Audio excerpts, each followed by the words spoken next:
सूरत municipal corporation में ACB का सफल ट्रेप। वराछा जोन का क्लार्क 3,500 की रिश्वत लेते रंगे हाथों पकड़ा गया। टैक्स रेसिडेंस के तौर पर साड़ी का गोदाम रखने के लिए रिश्वत मांगने वाले म्यूनिसिपल क्लार्क राकेश कुमार श्रीमाली को एसीबी ने पकड़ा। सूरत में वराछा जोन ऑफिस के पास फुटपाथ पर रिश्वत का ट्रेप लगाया गया। क्लार्क 3,500 लेते रंगे हाथ पकड़ा गया। एक जागरूक नागरिक की शिकायत पर सूरत म्यूनिसिपल कॉर्पोरेशन के असेसमेंट डिपार्टमेंट के क्लार्क के खिलाफ बड़ी कार्यवाही की गई। टैक्स कम करने के बहाने 3,500 रुपए की रिश्वत लेते हुए वराछा जोन का क्लास 3 का कर्मचारी एसीबी की ट्रेप में पकड़ा गया।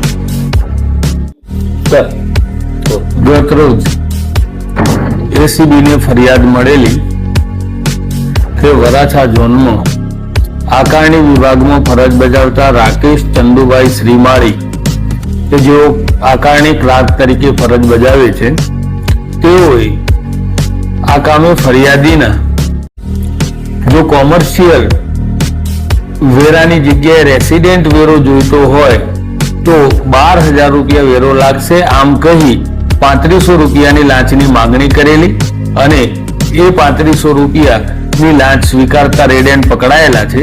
તેઓ વિરુદ્ધ કાયદેસર કાર્યવાહી હાથ ધરી અને ગુનો રજીસ્ટર કરવામાં આવેલો છે। સર પેલા સમયથી આ જગ્યા બાજુ ફરજ બજાવતા હતા અને હવે કઈ પ્રકારની કાર્યવાહી કરી? રાકેશ શ્રીમાળી એ છેલ્લા 3 માસથી ક્લાર્ક તરીકે વરાછા ઝોનમાં ફરજ બજાવે છે અને તેઓનો 33,000 રૂપિયા પગાર છે અને હવે આગળની કાર્યવાહીમાં રિમાન્ડ અને બીજી ઇન્વેસ્ટિગેશન થશે પછી કંઈ કહી શકાય।